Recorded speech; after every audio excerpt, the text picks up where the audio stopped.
नमस्कार, मी पल्लवी. अजिंक्य भारत न्यूज @7 या बातमीपत्रात आपल्या सर्व दर्शकांचं हार्दिक स्वागत करते.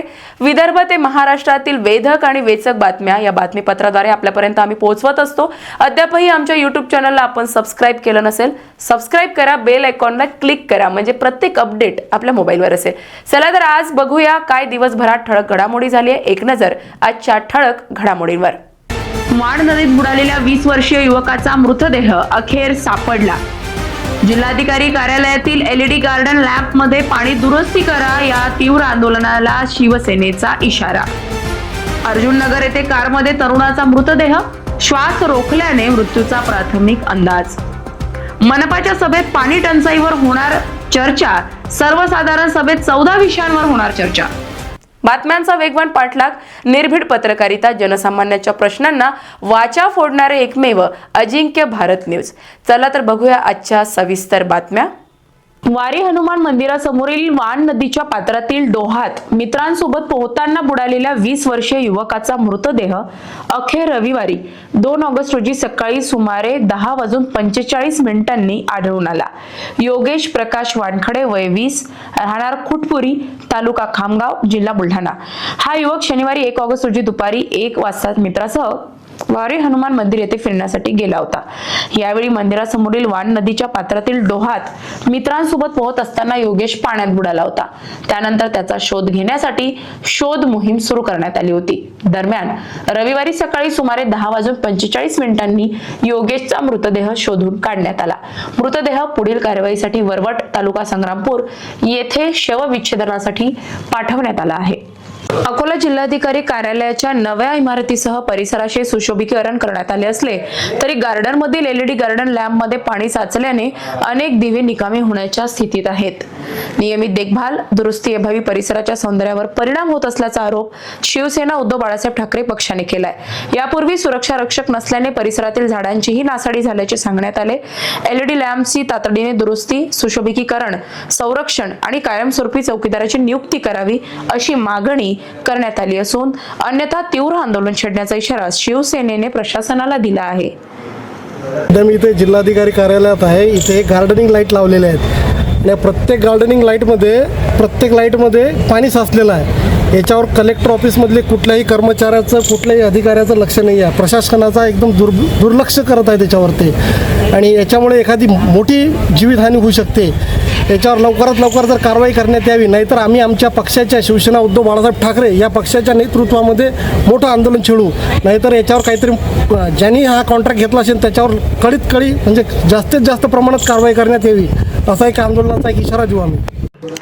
अमरावती नागपूर राष्ट्रीय महामार्गावरील अर्जुननगर परिसरात उभ्या असलेल्या कारमध्ये एका तरुणाचा मृतदेह आढळून आल्याने सोमवारी परिसरात खळबळ उडाली. घटनेची माहिती मिळताच गाडगेनगर पोलिसांनी घटनास्थळी धाव घेत पंचनामा करून मृतदेह पुढील तपासासाठी ताब्यात घेतला.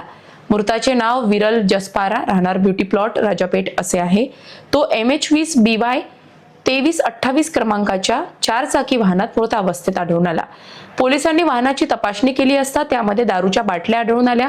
घटनेची माहिती मिळताच परिसरातील घटनास्थळी नागरिकांनी मोठी गर्दी केली होती. प्राथमिक माहितीनुसार श्वास रोखल्यामुळे मृत्यू झाल्याचा अंदाज व्यक्त करण्यात येत असला तरी मृत्यूचे नेमके कारण शवविच्छेदन अहवालानंतरच स्पष्ट होणार आहे. या प्रकरणी गाडगेनगर पोलीस अधिक तपास करीत आहेत. अकोला महानगरपालिकेची सर्वसाधारण सभा गुरुवारी 6 ऑगस्ट रोजी सकाळी 11:30 वाजता भारतरत्न डॉक्टर बाबासाहेब आंबेडकर सभागृहात होणार आहे.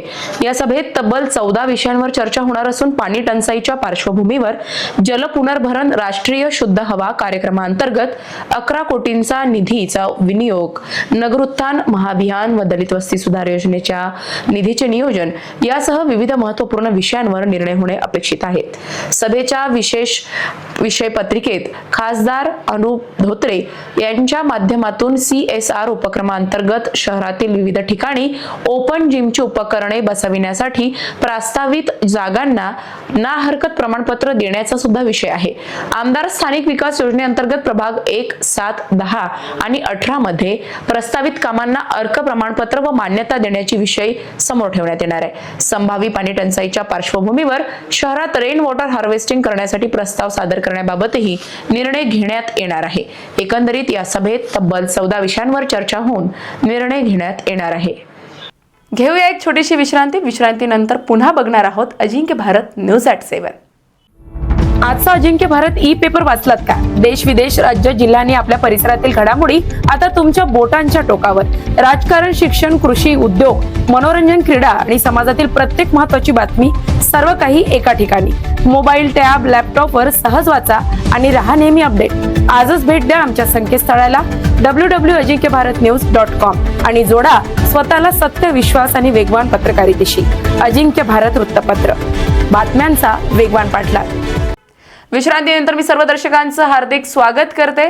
आता बघूया पुढील सविस्तर बातम्या. मोर्शी तालुक्यातील विष्णोरा गावातील जीर्ण झालेली पाण्याची टाकी पडली असून तेथील साफसफाई सुरू असताना एक धक्कादायक प्रकार समोर आलाय. टाकीच्या ढिगाऱ्यातून भला मोठा नाग निघाल्याने परिसरात एकच खळबळ उडाली. गेल्या अनेक दिवसांपासून धोकादायक असलेला विष्णोरी गावातील पाण्याची टाकी ग्रामपंचायतीने जमीनदोस्त केली होती. त्याची साफसफाई सुरू असतानाच मजुरांना त्या ढिगाऱ्यातून एक भला मोठा नाग दिसला. नागाला पाहताच काम करणाऱ्यांमध्ये नागरिकांमध्ये भीतीचं वातावरण पसरलं. घाबरलेल्या नागरिकांनी तात्काळ धामणगाव काटपूर येथील इंगळे नावाच्या कथित सर्पमित्रांना फोनवरून बोलावले. परंतु आलेला सर्पमित्र कोणतीही सुरक्षा साधन न बाळगता, म्हणजे ना हातात हुक, ना बॅग, ना बोट, थेट हाताने साप पकडू लागला. इतकेच नाही तर नागाला पकडल्यानंतर त्याचा खेळ करून दाखवला. तज्ञांचं म्हणणं आहे की अशा प्रकारे चिथावल्यामुळे नाग चौथाळला असता आणि त्याने दंश केला असता तर मोठी दुर्घटना घडली असती. एका चाव्यात जीव जाऊ शकतो. आम्ही मदतीसाठी फोन केला पण हा माणूस आमचाच जीव धोक्यात घालत होता, अशी प्रतिक्रिया नागरिकांनी दिली. गावकऱ्यांनी वन विभागाकडे मागणी केली आहे की असे प्रशिक्षण नसलेले आणि सुरक्षेचे नियम न पाळणारे बनावट सर्पमित्रांवर तात्काळ कारवाई करावी. साप पकडण्यासाठी फक्त प्रमाणित सर्पमित्रांनाच बोलवावे. साप दिसल्यास त्याला मारू नका किंवा स्वतः पकडू नका. तात्काळ 1926 वन विभाग हेल्पलाईन किंवा अधिकृत सर्पमित्राला संपर्क करा. राजापेठ पोलीस ठाण्याच्या हद्दीतील घरफोडी करणाऱ्या सराईत गुन्हेगारांवर कारवाई करत पोलिसांनी 3 घरफोडीचे गुन्हे उघडकीस आणले आहेत. यामध्ये पोलिसांनी 2 चोरट्यांना ताब्यात घेतले असून त्यांच्याकडून गुन्ह्यात चोरी झालेली रोख रक्कम जप्त केली आहे. तेजस गणवीर पंडित वय 22 राहणार फेजरपुरा आणि संकेत रामदास धोटे वय 19 राहणार झाडीपुरा नेरपर सोपंत यवतमाळ या दोघांनाही पोलिसांनी अटक केली आहे. पोलीस कोठडी दरम्यान त्यांची सखोल चौकशी केली असता त्यांनी 3 घरफोडी आणि चोरीच्या गुन्ह्याची कबुली दिली आहे. या कारवाई दरम्यान पोलिसांनी अटक केलेल्या आरोपीकडून त्यांनी गुन्ह्यातील घटनास्थळावरून चोरी केलेल्या रकमेपैकी 20,000 रुपयांची रोख रक्कम जप्त केली आहे. अकोल्याच्या नियमितपणे शेती कर्जाची परतफेड करणाऱ्या शेतकऱ्यांना 2 लाख रुपयांपर्यंत प्रोत्साहनपर अनुदान द्यावे या मागणीसाठी अकोल्यातील शेकडो शेतकऱ्यांसह शेतकरी नितीन अरुण सावंग यांनी जिल्हाधिकाऱ्यांमार्फत मुख्यमंत्र्यांना निवेदन सादर केले आहे. दरम्यान कर्जमाफीचा लाभ केवळ थकीत कर्जदारांना मिळत असल्याने प्रामाणिक शेतकऱ्यांवर अन्याय होत असल्याचा आरोप शेतकऱ्यांकडून केलाय. 2025चा पीक विमा तातडीने जमा करणे, 4 टप्प्यांचा पीक विमा पुन्हा सुरू करणे, पुनर्गठित कर्जधारकांनाही कर्जमाफीचा लाभ देण्याची मागणी करण्यात आली आहे. या मागण्यांची 9 ऑगस्ट पर्यंत पूर्तता न झाल्यास 10 ऑगस्ट पासून जिल्हाधिकारी कार्यालयासमोर बेमुदत आमरण उपोषण सुरू करण्याचा इशारा देण्यात आला आहे. आम्ही ज्या अहिल्यादेवी होळकर शासनाने कर्जमाफी जाहीर केली आणि या कर्जमाफीमध्ये शासनानं थकीत लाभार्थ्यांना 2 लाख रुपयाचं अनुदान जाहीर केलं. त्याचप्रमाणे जे नियमित कर्ज फेड करणारे शेतकरी आहेत यांना 50,000 रुपयापर्यंतचे अनुदान शासनानं जाहीर केले. परंतु आम्ही जे नियमित कर्जदार शेतकरी आहेत आम्हाला सुद्धा 2 लाख रुपयापर्यंतचे प्रोत्साहन शासनानं द्यायला पाहिजे. कारण आम्ही आहो म्हणून बँका आणि पतसंस्था चालू आहेत. जर आम्ही बँका भरणं जर थांबवल्या तर सर्व बँका आणि पतसंस्था ह्या बंद पडतील.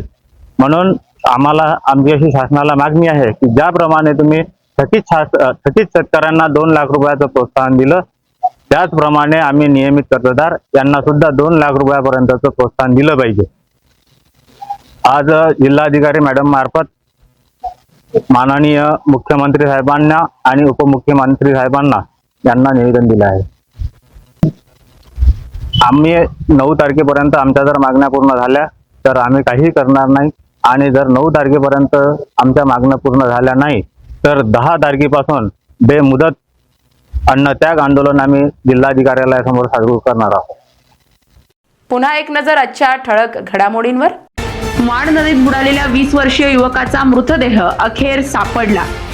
जिल्हाधिकारी कार्यालयातील LED गार्डन लॅम्प मध्ये पाणी दुरुस्ती करा या तीव्र आंदोलनाला शिवसेनेचा इशारा. अर्जुननगर येथे कारमध्ये तरुणाचा मृतदेह, श्वास रोखल्याने मृत्यूचा प्राथमिक अंदाज. मनपाच्या सभेत पाणी टंचाईवर होणार चर्चा, सर्वसाधारण सभेत 14 विषयांवर होणार चर्चा. विदर्भ आणि महाराष्ट्रातील वेधक वेचक बातम्या आपल्या समोर आम्ही घेऊन येत आहोत अजिंक्य भारत न्यूज @7 या बातमीपत्राद्वारे.